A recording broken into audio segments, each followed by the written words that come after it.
네, 할렐루야, 반갑습니다. 네, 오늘 아침 예배는 이제 녹화로 여러분과 함께 하게 됩니다. 네, 어제 이제 광고 드렸죠? 네, 오늘은 이제 녹화로 함께 하게 되고요. 그러나 시간은 동일하게 또 본문도 계속해서 이제 이사야서 진행하도록 하겠습니다. 오늘도 하나님의 은혜 가운데 큰 정말 기쁨과 감사 누리시는 그런 하루 되시기를 축복하면서요. 기도함으로 아침 예배 시작하도록 하겠습니다. 아버지 하나님 감사합니다. 오늘도 우리와 함께 하시고 우리를 인도하여 주시니 감사합니다. 하나님의 은혜를 구합니다. 오늘도 우리에게 말씀하여 주시고 그 말씀대로 순종하며 살 수 있도록 우리를 붙들어 주옵소서. 모든 것 주님께 맡기며 예수님의 이름으로 기도합니다. 아멘. 네, 오늘 함께 나눌 하나님 말씀은 이사야 15장입니다. 이사야 15장 1절부터 9절까지의 말씀입니다. 어느덧 벌써 이제 이사야를 시작한 지 이제 29번째 시간이에요. 네, 시간 참 빠르죠? 1절부터 9절까지 우리 함께 읽겠습니다. 모압에 관한 경고라. 하룻밤에 모압 알이 망하여 황폐할 것이며 하룻밤에 모압 기르가 망하여 황폐할 것이라. 그들은 바앗과 디본 산당에 올라가서 울며 모압은 느보와 메드바를 위하여 통곡하는도다. 그들이 각각 머리카락을 밀고 각각 수염을 깎았으며 거리에서는 굵은 배로 몸을 동였으며 지붕과 넓은 곳에서는 각기 애통하여 심히 울며 헤스본과 엘르알레는 부르짖으며 그들의 소리는 야하스까지 들리니 그러므로 모압의 군사들이 크게 부르짖으며 그들의 혼이 속에서 떠는도다. 내 마음이 모압을 위하여 부르짖는도다. 그 피난민들은 소알과 에글랏, 슬리시아까지 이르고 울며 루잇 비탈길로 올라가며 호로나임 길에서 패망을 울부짖으니 니무린 물이 마르고 풀이 시들었으며 연한 풀이 말라 청정한 것이 없음이로다. 그러므로 그들이 얻은 재물과 쌓았던 것을 가지고 버드나무 시내를 건너리니 이는 곡성이 모압 사방에 둘렀고 슬피 부르짖음이 에글라임에 이르며 부르짖음이 부엘 엘림에 미치며 디몬 물에는 피가 가득함이로다. 그럴지라도 내가 디몬의 재앙을 더 내리되 모압에 도피한 자와 그 땅에 남은 자에게 사자를 보내리라. 아멘. 네.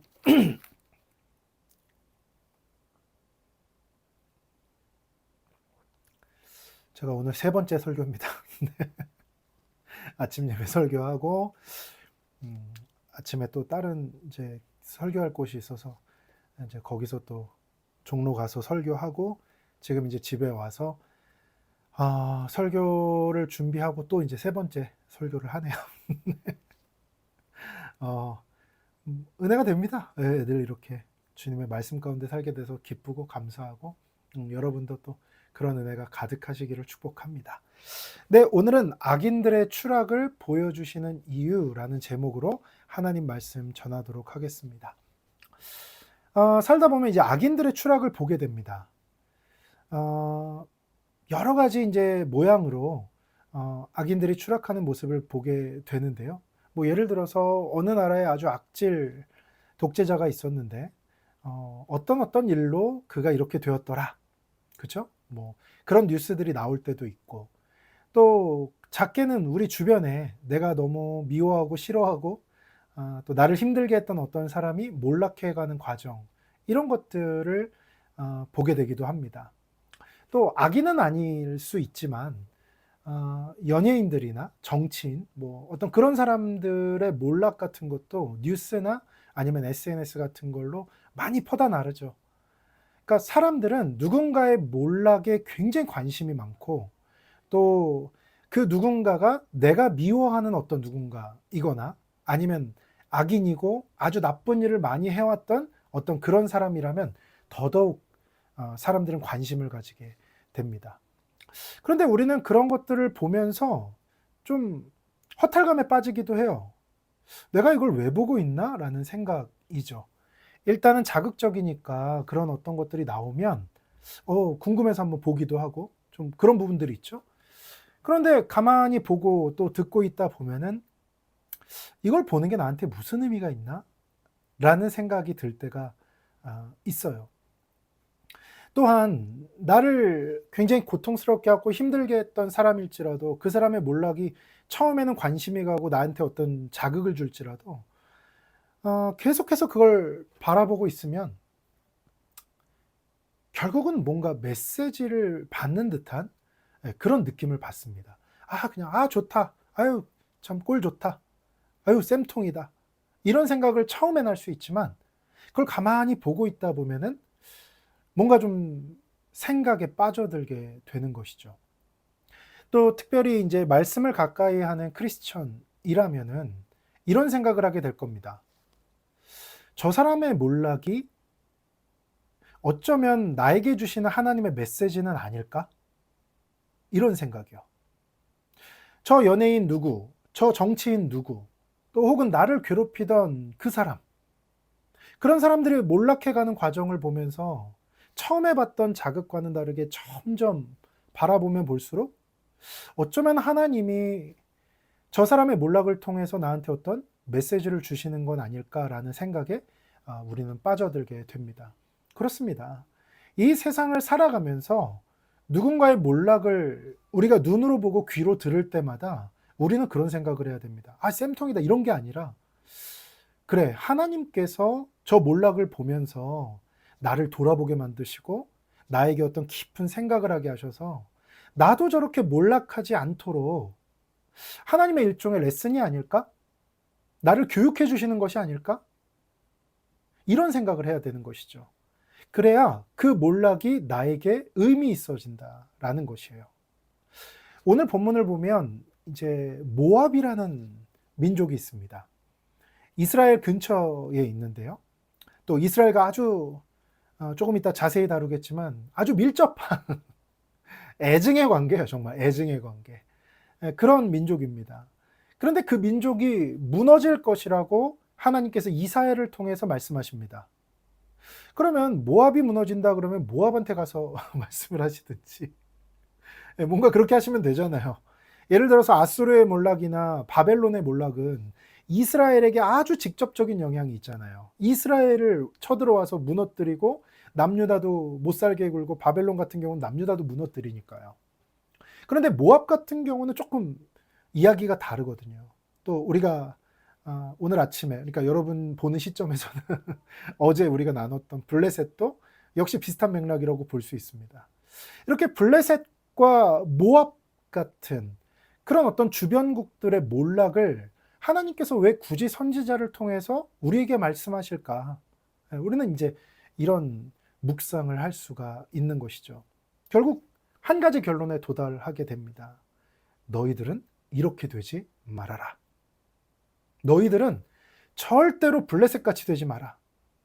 너희들은 절대로 모압같이 되지 말아라.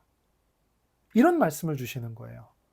그래서 이사야 선지자는 정말 그 하나님의 말씀을 마음에 담고 애끓는 심정으로 자신의 민족, 자신의 백성들에게 말하는 거예요. 블레셋이 이렇게 망했다. 모압이 이렇게 망했다. 너희들은 도대체 어떻게 할 거냐? 그 상황 가운데 있다라는 거예요. 앞서 우리가 살펴봤던 블레셋의 몰락은 그들이 아수르가 거대한 제국을 이루고 이 남진 해올 때마다 우리는 어떻게 해야 될 것인가 라는 질문 앞에서의 결정이었습니다. 그들은 반아수르 정책을 펴면서 작은 나라들끼리 연합할 것인지 아니면 아수르에게 붙어서 정말 아수르에게 조공을 바치면서 살아남을 것인지 그 중에 선택을 해야 됐어요. 그들에게 하나님은 전혀 고려 대상이 아니었고 그들은 A와 B 사이에서 왔다 갔다 이 초이스를 하다가 결국에는 멸망하게 되었습니다. 모압 역시 마찬가지예요. 이 남쪽으로 내려오는 이 아수르의 이 거대한 공격 앞에서 또 아수르 이후에는 바벨론의 이 거대한 공격 앞에서 도저히 어떻게 해야 될 줄을 몰랐어요. 그래서 모압 역시도 작은 나라들끼리 연합할 것인가 아니면 애굽에 붙을 것인가 아니면 아수르에게 조공을 바치며 살아남을 것인가 이런저런 선택을 하다가 결국에는 멸망을 당하게 됩니다. 블레셋과 비슷하게 조공을 바치며 아수르의 공격에서 살아남았다가 그러다가 다시 아수르의 반기를 들었다가 그랬다가 다시 재점령 당했다가 나중에 바벨론 시절 때에 이 모압도 완전히 멸망을 하게 됩니다. 그러고 보면 참 바벨론이 굉장히 강했어요. 그런 어떤 상황들 속에서 하나님은 이 몰락해가는 블레셋과 모압의 이야기들을 보여주시면서 이스라엘에게 묻는 것과 마찬가지예요. 너희들은 어떤 선택을 할 거냐? 너희들은 어떤 결정을 할 거냐? 너희들은 친아수르 할 거냐? 친바벨론 할 거냐?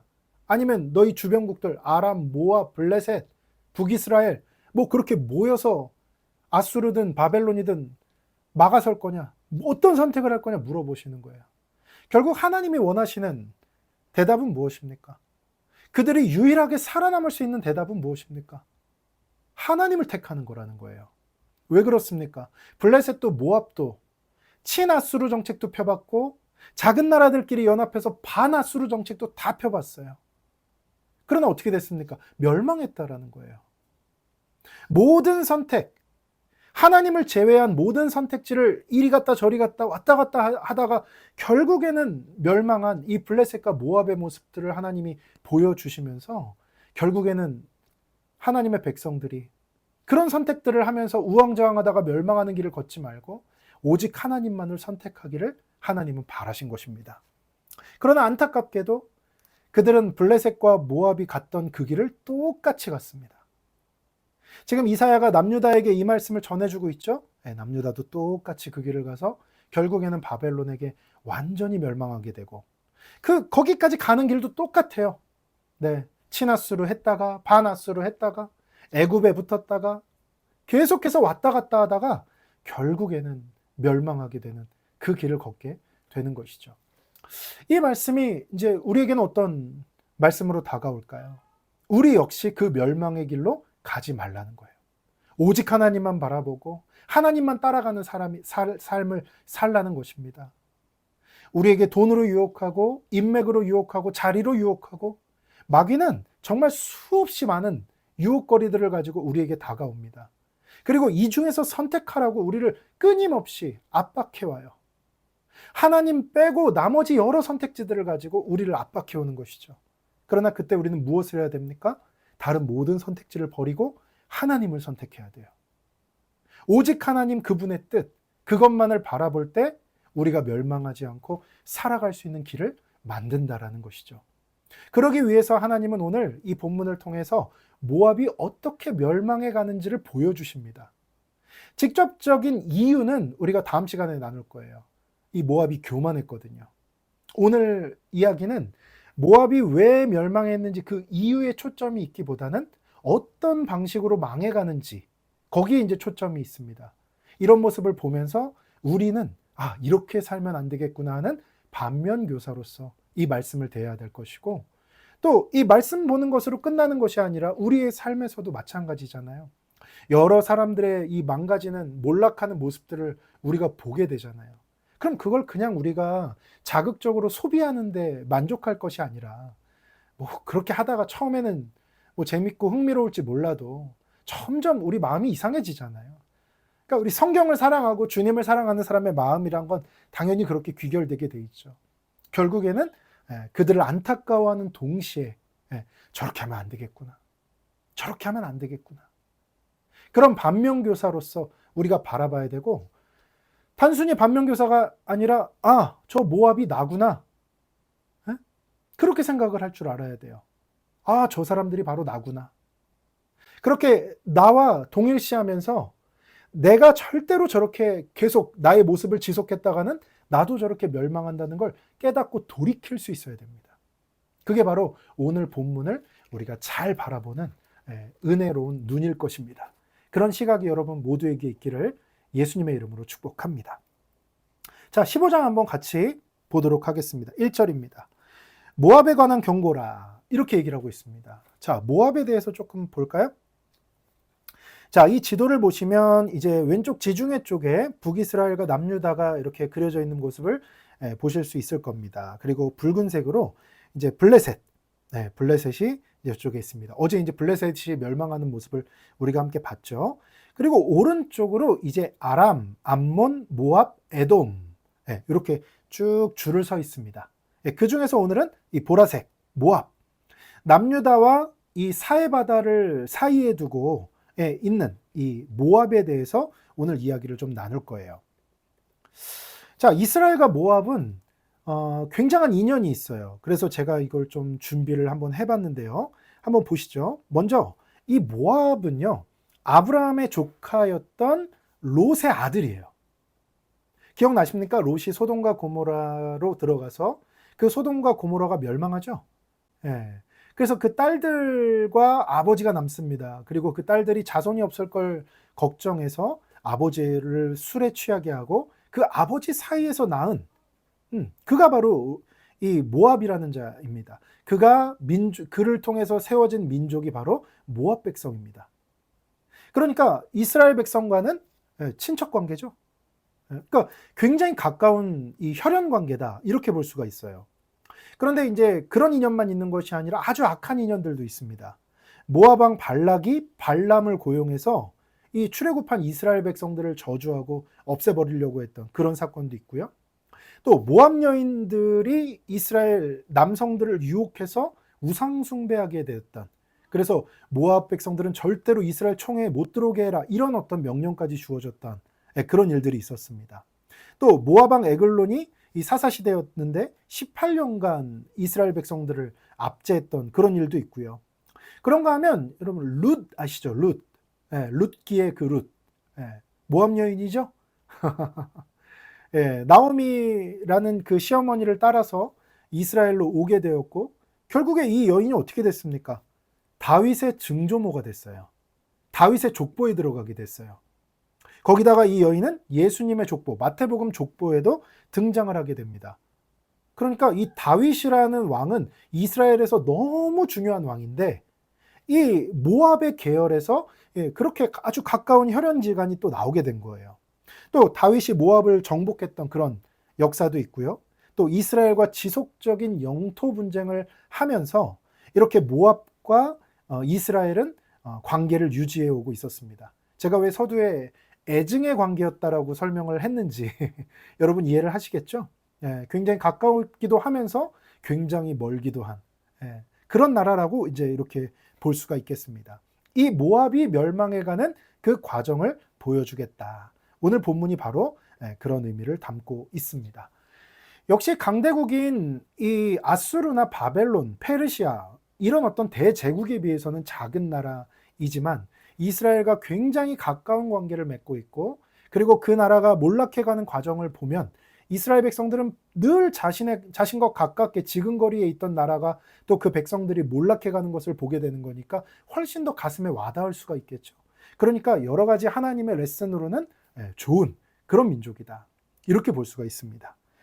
자, 모압에 관한 경고라. 하룻밤에 모압 알이 망하여 황폐할 것이며 하룻밤에 모압 기르가 망하여 황폐할 것이라. 이 알과 기르는요, 이 모압의 주요 성읍들 중에 하나입니다. 이 성읍들이 정확히 어디에 있는지는 지금은 뭐 학자들별로 이렇게 저렇게 설명들을 하지만 정확히 알 수는 없어요. 그런데 이 성읍들이 모압의 아주 중요한 거점 도시들이었다라는 것을 알 수가 있어요. 우리나라로 치면 뭐 광역시 정도 되는 그런 주요 성읍이었다, 이렇게 볼 수가 있습니다. 그런데 그 주요 성읍이 어떻게 됐다는 거예요? 하룻밤에 황폐해진다는 거예요. 하룻밤에 망해버린다는 거예요. 이 하룻밤이라는 것은 굉장히 짧은 시간을 말하는 것이죠. 또 동시에 갑작스럽다, 이런 걸 나타내는 거예요. 왜냐하면 서서히 망해가는 걸 하룻밤에 멸망했다고 안 하거든요. 사람들이 당황할 정도로 멀쩡하다가 갑자기 하룻밤에 그냥 멸망해버린 거거든요. 그러니까 이것은 갑작스럽게, 그리고 굉장히 단시간 안에 멸망했다, 이렇게 볼 수 있는 거예요. 모압이 뭐 어마어마한 강대국은 아니었지만 그래도 이스라엘과 함께 아주 오랫동안 공존했던 나라입니다. 그런데 그 나라가 이렇게 하룻밤 만에 무너지는 것을 보면서 유다 백성들은 굉장히 당황했을 거예요. 그리고 오늘 이사야는 이 모압이 하룻밤 만에 멸망할 것이다라고 예언하면서 이스라엘 백성들에게 경각심을 일깨워줍니다. 너희 지금 잘 살고 있는 것처럼 보이지? 지금처럼 이 평화가 계속될 것 같지? 지금처럼 위험이 좀 있어도 그냥 위험한 채로 좀 지내고 있는 그 상태가 계속될 것 같지? 아니야. 모압을 봐. 앞으로 모압을 봐라. 하룻밤에 멸망할 것이다. 어제까지만 해도 괜찮은 듯 보였지만 하룻밤 만에 완전히 황폐해지고 망하게 될 것이다. 무슨 말입니까? 너희도 조심해라 이 말입니다. 하나님은요, 하나님의 백성들이 그러한 모습들을 보면서 반면교사로 삼고 경각심을 갖기를 원하시는 거예요. 우리 안에도 모압과 똑같은 교만이 있지 않은가? 우리 안에도 블레셋과 똑같은 이런 어떤 폭력적이고 악한 그런 마음들이 있지 않은가? 그렇게 있다가는 멀쩡하다가도 하루아침에 명하는구나. 하룻밤 만에 멸망하는구나. 그럼 우리도 그 부분을 조심하고 고쳐야겠다. 하나님께 회개하고 하나님께로 다가가야 되겠다. 이런 마음을 먹으라는 것입니다. 여러분, 정말 대단해 보이던 기업들이 정말 단시간 내에 멸망하는 것을 봅니다. 안타까운 마음도 들면서 신기한 마음도 들어요. 그 거대한 기업이 어떻게 하룻밤 만에 저렇게 멸망할 수 있을까? 우리가 볼 때는 하룻밤 만에 거대한 기업이 무너지는 것 같지만 우리 IMF 때나 이런 데 보면 이미 그 기업이 은행에 진 빚이 뭐 말도 못할 정도였잖아요. 그러니까 사람들은 겉으로 보고 멀쩡하게 생각하지만 그 속은 이미 썩어 들어가고 있었다는 거예요. 그래서 여기서 하룻밤 만에 멸망한다는 말은 이미 그 속은 다 썩어 있었다. 이렇게 보는 것입니다. 그럼 어떻게 되는 거예요? 우리도 우리 속이 썩었는지를 점검해 봐야 된다는 거예요. 겉으로는 목사라고 뭐 설교하고 예배인도 하고 거룩한 그런 모습만 겉모습만 보일지 모르지만 정말 이 속이 어떤지를 주님이 살펴보라고 말씀하시는 것입니다. 여러분도 아침 예배 드리고 주일 예배 드리고 거룩하게 그렇게 살아가는 그런 모습들이 있지만 그 속은 어떤지 하나님께서 오늘 말씀을 통해서 한번 들여다보라고 말씀하시는 거예요. 하룻밤 만에 멸망하지만 그건 하룻밤 만에 멸망하는 게 아니라 그건 겉으로 보여지는 거고 사실은 속은 오랫동안 썩어왔고 악한 빛들이 가득하고 잘못된 것들이 가득하고 그랬던 것입니다. 그러니까 하루아침에 무너져 버리는 것이에요. 여러분, 오늘 우리는 주님 앞에서 돌아보고 하나님의 뜻을 생각해 봅시다. 그리고 내 속을 들여다보고 고칠 것은 없는지, 새로워져야 될 것은 없는지, 달라져야 될 것은 없는지 한번 깊이 생각해 보는 그런 하루가 되어서 이렇게 블레셋처럼 모압처럼 멸망하지 않는, 다시 돌이켜서 튼튼한 인생을 세워나가는 저와 여러분이 되었으면 좋겠습니다. 2절입니다. 그들은 바앗과 디본 산당에 올라가서 울며 모압은 느보와 베드바를 위하여 통곡하는도다. 그들이 각각 머리카락을 밀고 각각 수염을 깎았으며. 여기 나오는 지명들도 이 모압의 아주 중요한 성읍들을 이야기하는 것입니다. 그 중에서도 이 디본이라는 곳은 이 디본 산당이라고 되어 있는데 이 모압 백성들이 믿던 신이 이제 그모스 신이거든요. 인신 제사를 받는 아주 악독한 신이에요. 모압 백성들은 인신 제사를 했어요. 어린아이들을 바치거나 이렇게 했습니다. 그래서 전쟁이 나게 되잖아요. 그러면 왕이 왕자를 그모스의 제물로 바칩니다. 자신의 살아있는 왕자를. 그러면 이 모압 백성들의 군대가 어떤 마음이 들겠어요? 왕이 왕자를 제물로 바치니까 왕이 저렇게까지 하는데 우리가 목숨을 바쳐 싸우자. 그러니까 이런 용도인 거예요. 어떻게 사람을 그런 방식으로 사용합니까? 이건 하나님이 아주 미워하시는 일이에요. 그래서 하나님의 율법들을 보면은 절대로 이런 일들을 하지 말라라고 말씀하셨습니다. 그러나 악한 인간 세상에서는 전쟁에서 이기는 것이 인간의 어떤 그런 것 존엄성보다 훨씬 더 중요하기 때문에 이런 방식을 차용했던 것이죠. 그게 바로 그모스입니다. 그래서 이들이 어떻게 됩니까? 아수르가 밀고 들어오니까 도저히 어떻게 할 방법이 없죠.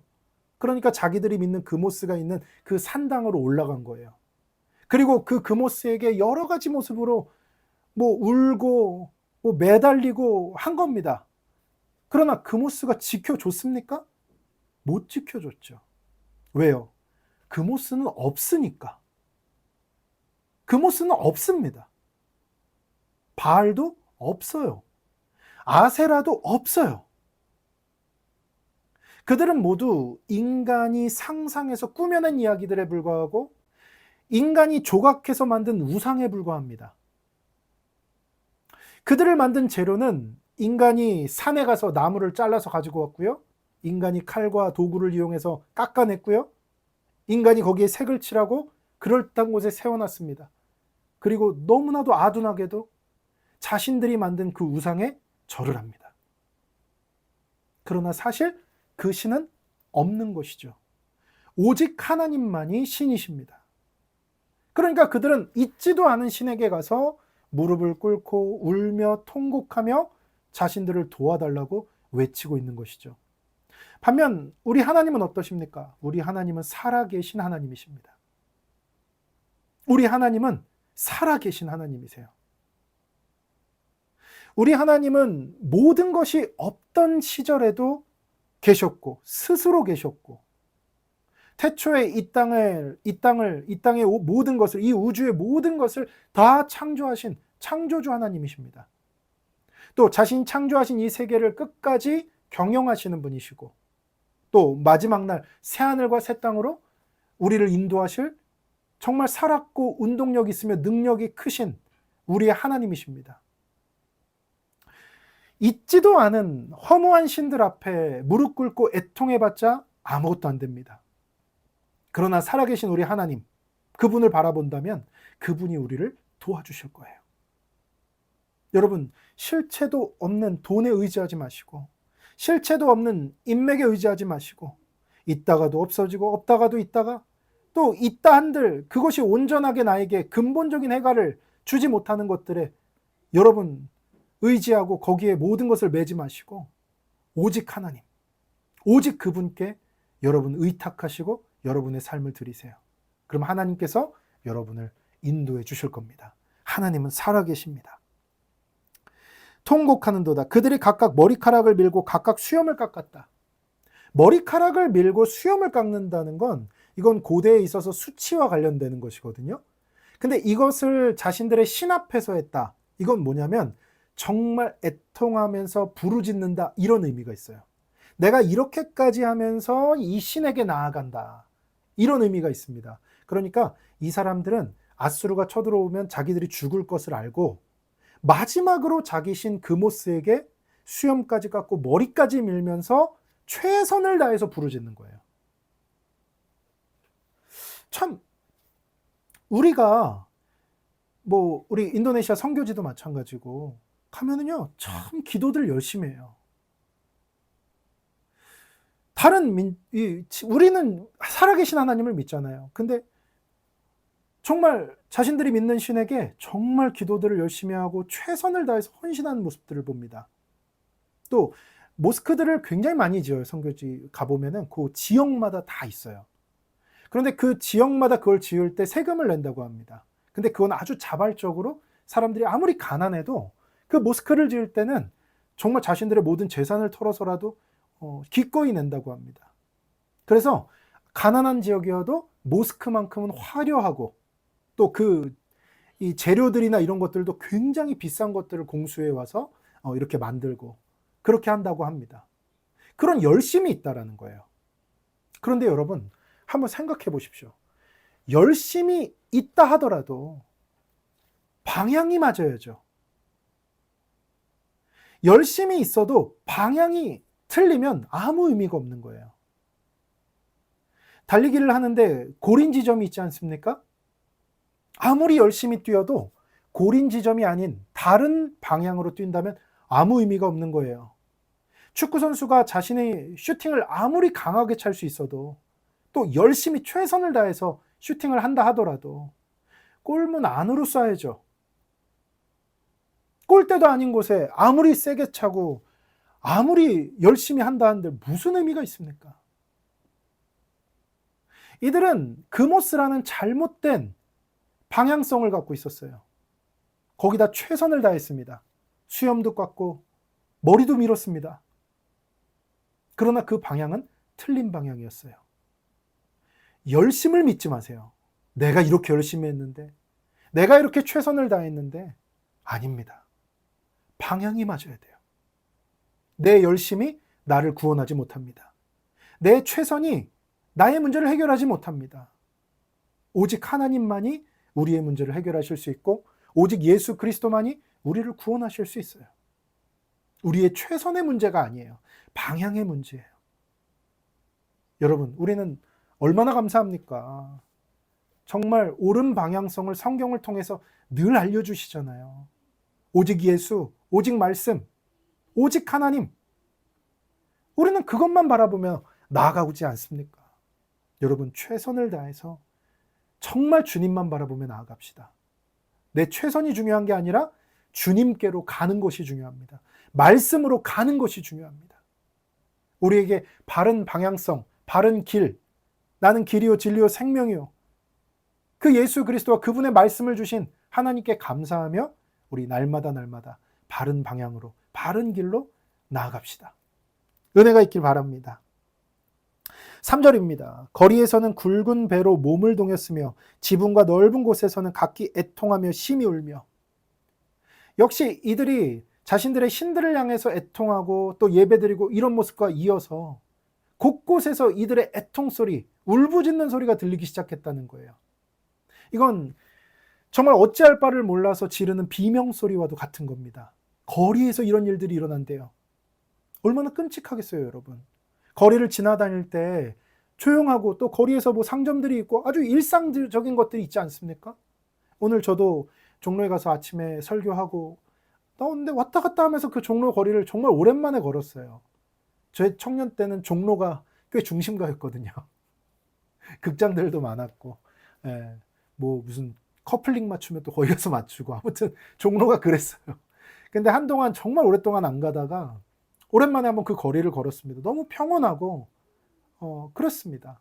그런데 한번 생각해 보세요. 그렇게 그 거리가 비명소리로 가득하다고 한번 생각해 보십시오. 사람들이 울부짖고 있고 피난민들이 짐을 꾸려서 여기저기 뛰어다니고 있고 사이렌 소리가 들리고 저쪽에서는 불이 나서 연기가 나고 알 수 없는 어떤 굉음들이 막 들리고 그런다고 한번 생각해 보세요. 얼마나 끔찍하겠습니까? 지금 모압의 거리들이 그렇게 됐다는 거예요. 또 지붕에서 그런다 그러죠. 각 집마다 지붕이 있었어요. 이 팔레스타인 지역은.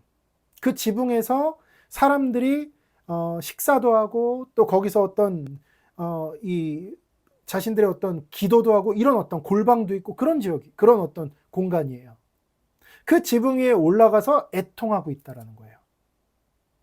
또 어딜 얘기하고 있습니까? 지붕과 넓은 곳에서, 이 넓은 곳이라는 건 뭐냐면 광장을 얘기하는 겁니다. 성읍에 있는 광장. 예, 많은 사람들이 모여 있고 또 거기에 뭐 관공서 같은 것들이 있고 재판하는 곳도 있고 이제 그런 곳이에요. 뭐 우리 그리스 문화로 말하면 아고라 같은 그런 곳입니다. 그런 곳으로 가봤자 사람들이 다 애통하고 울고 있다는 거예요. 이 주요 성읍들의 모든 면에서 다 비명소리가 들리고 있는 거예요. 이 모압 전역이 망해가고 있다는 거예요. 하나님이 한번 심판하시면 하룻밤 만에 멀쩡하게 일상적이었던 공간들이 이렇게 변한다는 거예요. 그러니까 주님 앞에 우리가 경각심을 가지고 살아가야 되는 것입니다. 4절입니다. 헤스본과 엘르알레는 부르짖으며 그들의 소리는 야하스까지 들리니 그러므로 모압의 군사들이 크게 부르짖으며 그들의 혼이 속에서 떠는도다. 역시 이제 주요 도시들이고 북부 도시들입니다. 모압의 북쪽에 있는 도시들이에요. 거기서도 역시 소리가 많이 들리고 여기저기 부르짖는 소리들이 들린다고 해요. 또 다른 성읍까지도 그 소리가 들릴 정도로 굉장히 큰 소리가 들린다. 이렇게 말하고 그러므로 모압의 군사들이 크게 부르짖는다. 군대가 울고 있다는 거예요. 거기다 그들의 혼이 속에서 떠는도다. 민간인들이 우는 건 이해가 가요. 민간인들이 비명을 지르고 혼절해갖고 이 전쟁통에 그건 이해가 돼요. 근데 지금 모압의 문제는 뭡니까? 군인들이 울고 있다는 거예요. 군인들이 이 혼이 쏙 빠졌다는 거예요. 그럼 소망이 있습니까? 아니 마지막까지 최후의 보루가 뭡니까? 군인들이죠. 그 군인들은 그래도 의연한 모습을 가지고 투쟁적인 모습을 가지고 적군들과 싸워야 될 거 아닙니까? 그래야 그나마 희망과 소망이 있는 거 아닙니까? 그런데 그 군인들이 비명을 지르고 울부짖고 있고 그 군인들의 혼이 떨고 있대요. 속마음이, 간담이 다 서늘해지고 녹아버렸다는 거예요. 그럼 모압에는 희망이 있습니까? 없다는 거예요. 여러분, 내가 마지막까지 믿고 있는 그 어떤 거, 그것조차도 하나님이 심판하실 때 나에게 보호막이 돼주지 못한다라는 것입니다. 그게 돈이라면 돈이 의미 없어지는 순간이 올 거예요. 내가 믿고 있는 어떤 의지하는 어떤 사람이라면 그 사람이 나를 떠날지도 몰라요. 내가 그동안 걸어왔던 커리어, 내가 관리해왔던 인맥들, 그런 게 마지막에 나를 지켜주고 보호해 줄 거다, 이렇게 믿고 계시다면 하나님의 심판 앞에서 그 모든 것이 의미 없어지는 걸 우리는 경험하게 될 겁니다. 그만큼 하나님의 심판은 무섭다는 거예요. 지금 모압이 그렇게 될 거라는 거예요. 그 말은 뭡니까? 이스라엘아, 너희는 그러면 안 된다. 유다야, 너희들은 그러면 안 된다. 하나님 지금 강력하게 촉구하고 계신 것입니다. 여러분, 하나님 말고 다른 걸 의지하지 마세요.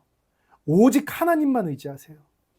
오직 하나님만을 의지할 때 그분께서 일하시고 그분을 통해 우리의 인생이 새로워질 겁니다. 5절입니다. 내 마음이 모압을 위하여 부르짖는도다. 이사야가 모압의 그 모습들을 하나님께서 보여주셔서 그걸 백성들에게 전하고 있는데 이사야의 마음이 애통하는 거예요. 이게 참 여러 가지 감정이 있을 겁니다. 아까 서두에서 말씀드렸다시피 모압과 이스라엘은 굉장히 가까우면서도 먼 나라라고 했죠. 그러니까 안타까운 마음과 동시에 이 유다 백성들도 똑같이 저렇게 될까봐 걱정되는 마음도 들고 아마 여러 가지 마음이 들었을 거예요. 여러분, 누군가가 몰락할 때 기뻐하지 마세요. 그거는 선지자의 마음이 아니에요. 그건 크리스천의 마음이 아니에요. 누군가가 몰락해 갈 때 그거를 그냥 흥밋거리로, 가십거리로 소비하지 마세요. 만약 그런 이야기들을 접하게 된다면 불쌍히 여기고 긍휼히 여기고 기도해 주세요. 여러분이 평소에 미워했던 사람이라도, 괜히 마음에 안 들던 연예인이든, 여러분이 정말 증오하고 싫어했던 정치인이든, 여러분을 정말 힘들게 했던 지인이든, 직장 동료든, 그가 몰락할 때 기뻐하지 마십시오. 조롱하지 마십시오. 그건 악한 마음입니다. 이사야는 지금 모압이 몰락해가고 있을 때 그들을 보며 애통해하고 안타까워했어요. 여러분, 우리에게도 그런 마음이 있길 바랍니다.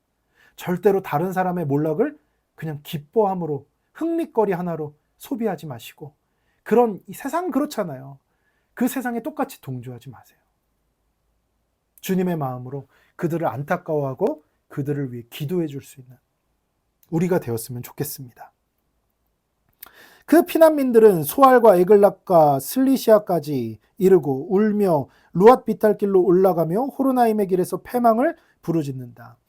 여기에 나오는 성읍들은 아마도 이 남부 지역을 말하는 것 같습니다. 그러니까 모압의 북부 지역 이야기가 앞에 서두에 나왔죠. 그리고 지금 모압의 남쪽 지역 이야기가 지금 나오고 있어요.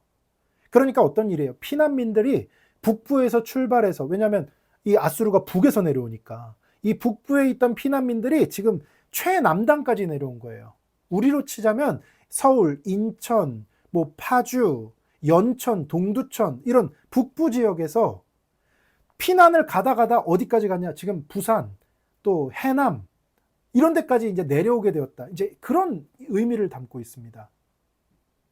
얼마나 혼비백산했는지, 얼마나 이들이 두려웠는지, 그런 것들을 느끼게 되고, 결국에는 무슨 얘기입니까? 전선이 밀렸다라는 거예요. 이 부산까지 우리가 내려간 적이 있잖아요, 6.25 때. 그것처럼 전선이 다 내려버렸다는 거예요. 무슨 말입니까? 희망이 다 끊어졌다는 거예요.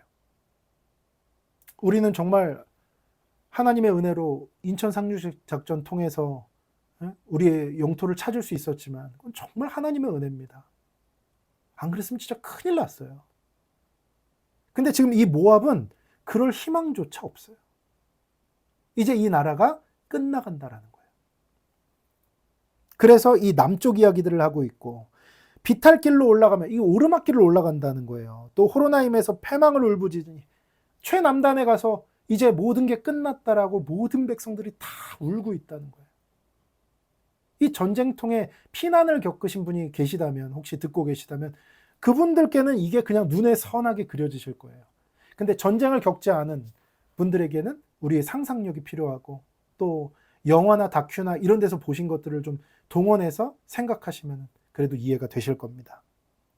6절입니다. 리무림 물이 마르고 풀이 시들었으며 연한 풀이 말라 청종한 것이 없음이로다. 리무림 물이라는 것은 이 남부에 있는 어떤 시내를 이야기하는 것 같습니다. 그래서 리무림 물이 말랐다라는 건 무슨 말이냐면 이 피난민들이 거기에 너무 많이 몰린 거예요. 그러니까 북쪽에 사는 사람들까지도 다 남쪽으로 지금 최남단으로 내려와 있고, 그럼 거기 인구 밀도가 어마어마해질 거 아니에요. 피난민들로 인해서. 그러니까 거기 원래 살았던 사람들이 마시면서 살기에는 충분했던 물인데 이제 너무 인구 밀도가 높아지니까 피난민들 때문에 그 물이 다 말라버렸다는 거예요. 또 그 다음에 풀이 시들었으며 연한 풀이 말라버렸다. 이 말은 뭐냐면 그들이 가축들을 데리고 오거나 뭐 이랬을 수 있지 않습니까? 또 와서도 먹을 것이 없으니까 이런저런 것들을 또 이렇게 풀이나 이런 것들을 채취해서 먹었을 수도 있잖아요. 그러니까 이제는 풀도 없다. 연한 풀이라는 건 이제 막 돋는 풀인데 그것마저도 다 없어져 버렸다. 이제는 식량이고 물이고 다 없어져 버렸다. 모든 땅이 황폐해져 버렸다. 이걸 얘기하는 겁니다. 하나님이 심판을 시작하시면 이렇게 무섭다는 거예요. 다 말라버린다는 거예요. 경험하신 분들 계시죠? 내가 내 뜻대로 살고 내가 주변에 몰락하는 사람들 보면서 그걸 내가 반면교사로 듣고 내가 고치려고 생각 안 하고 저 사람은 저게 잘못됐어. 이게 잘못됐어. 그러니까 저러지.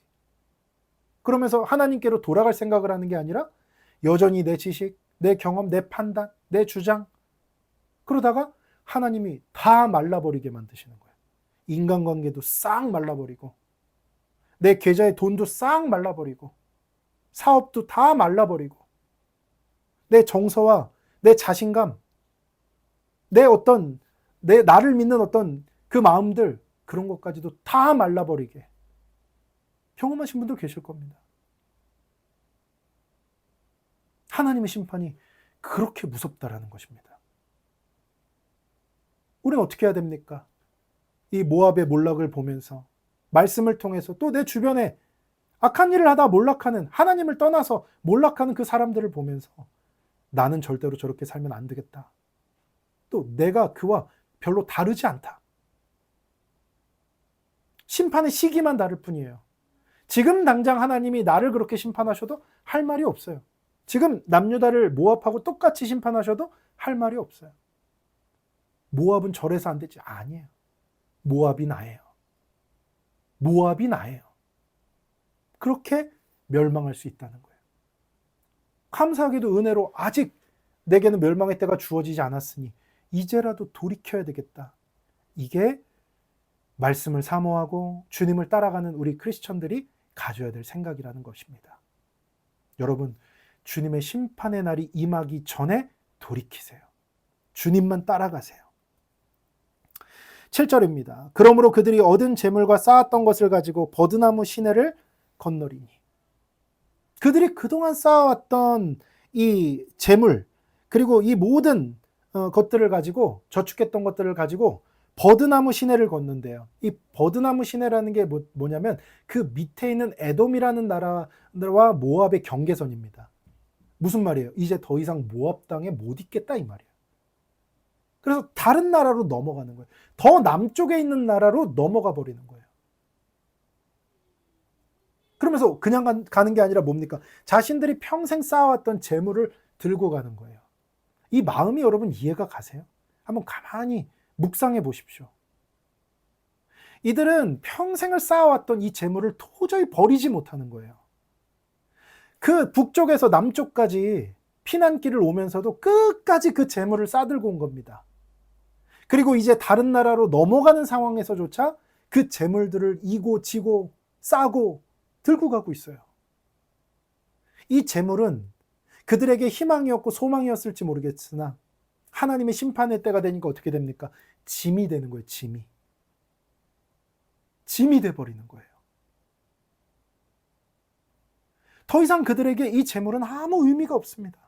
그렇다고 버릴 수도 없어요. 왜요? 자기 인생을 이거 모으는데 다 썼는데 이걸 버리면 못하죠. 그거를 못하죠. 손에 꽉 쥐고 있는 거예요. 여러분, 재물이 사람을 구원하지 못합니다. 잠언 11장입니다. 재물은 진노하시는 날에 무익하나 공의는 죽음에서 건지느니라. 주님이 진노하시고 심판하시는 날에 재물은 무익합니다. 어떤 유익도 없어요. 짐이에요, 짐. 버리지도 못하니까.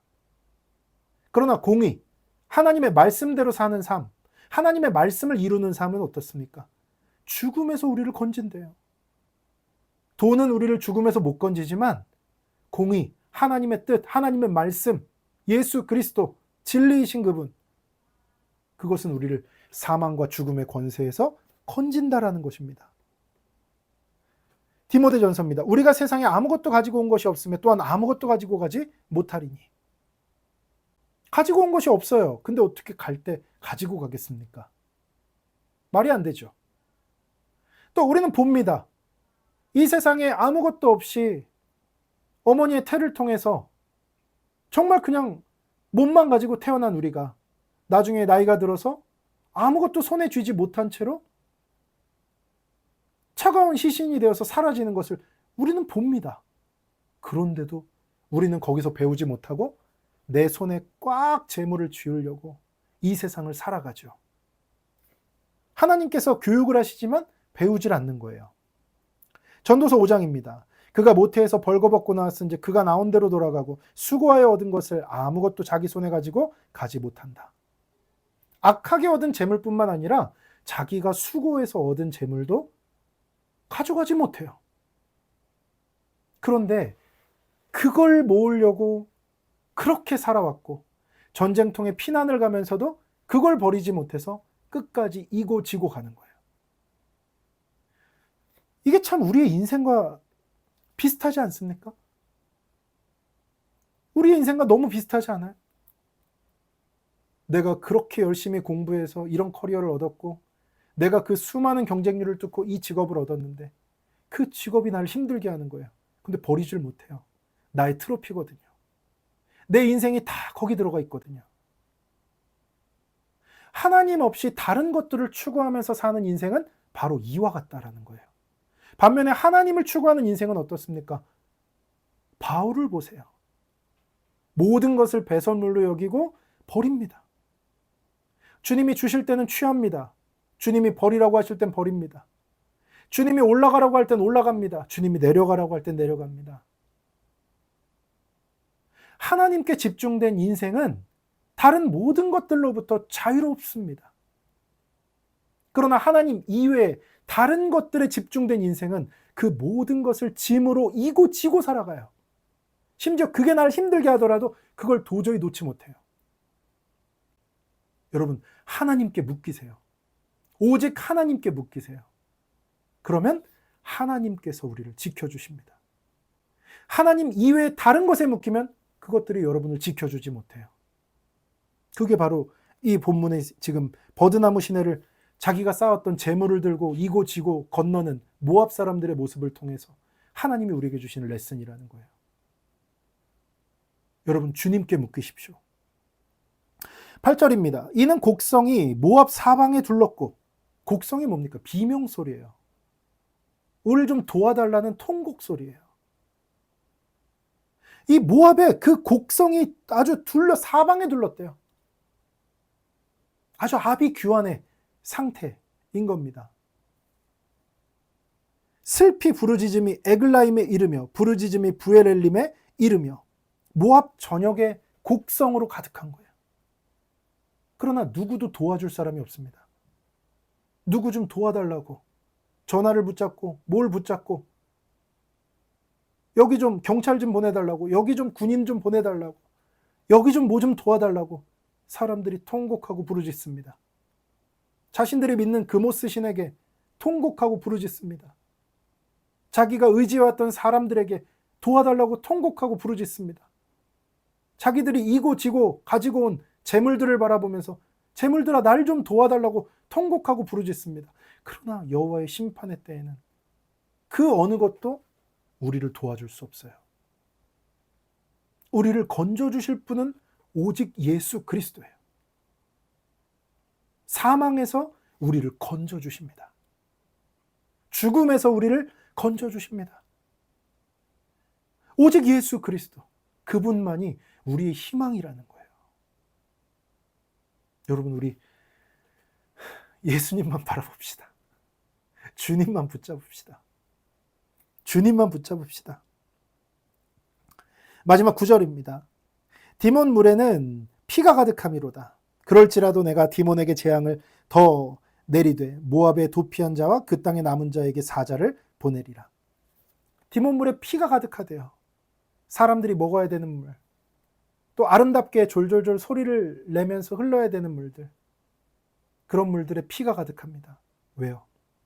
이제 피난민들이 남부로 내려오고 자신들의 재물을 이고지고 싸고 내려오고, 그런 데까지도 이제 아수르 군대가 쳐들어온 거예요.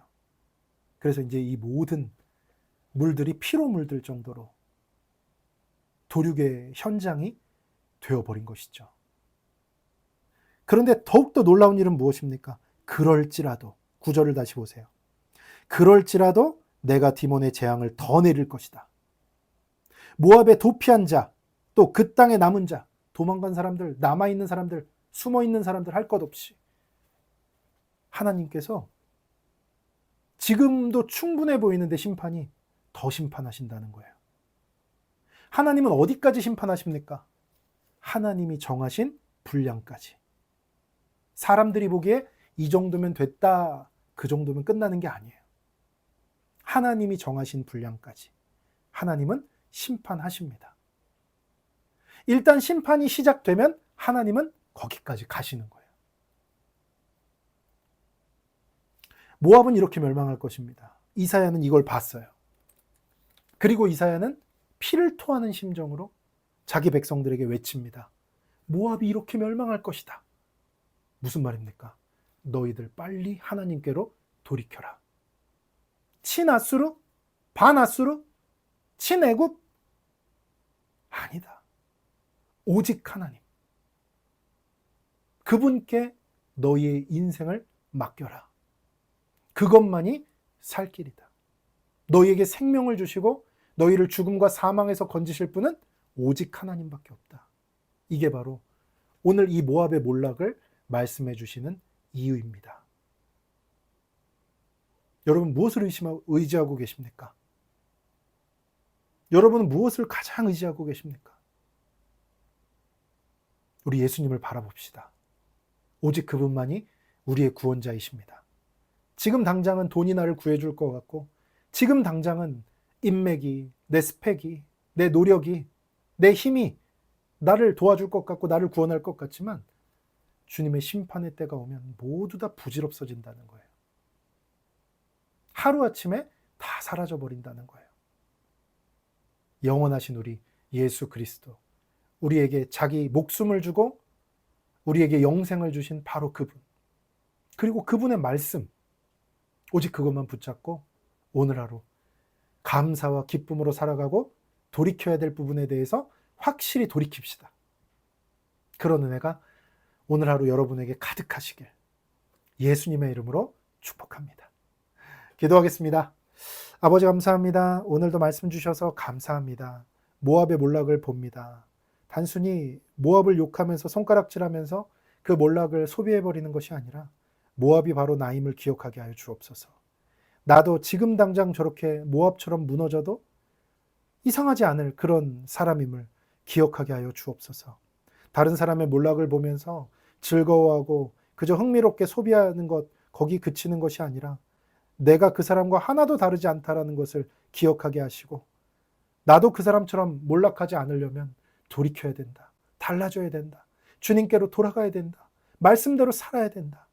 이런 경각심을 가지고 내 삶을 쇄신할 수 있는 그런 우리가 되게 하여 주옵소서. 모든 것 주님께 맡기며 예수님의 이름으로 기도합니다. 아멘. 네, 감사합니다. 네, 오늘 또 하루 잘 보내시고요. 내일은 제가 실시간으로 여러분들 또 찾아뵙도록 하겠습니다. 좋은 하루 보내시고요.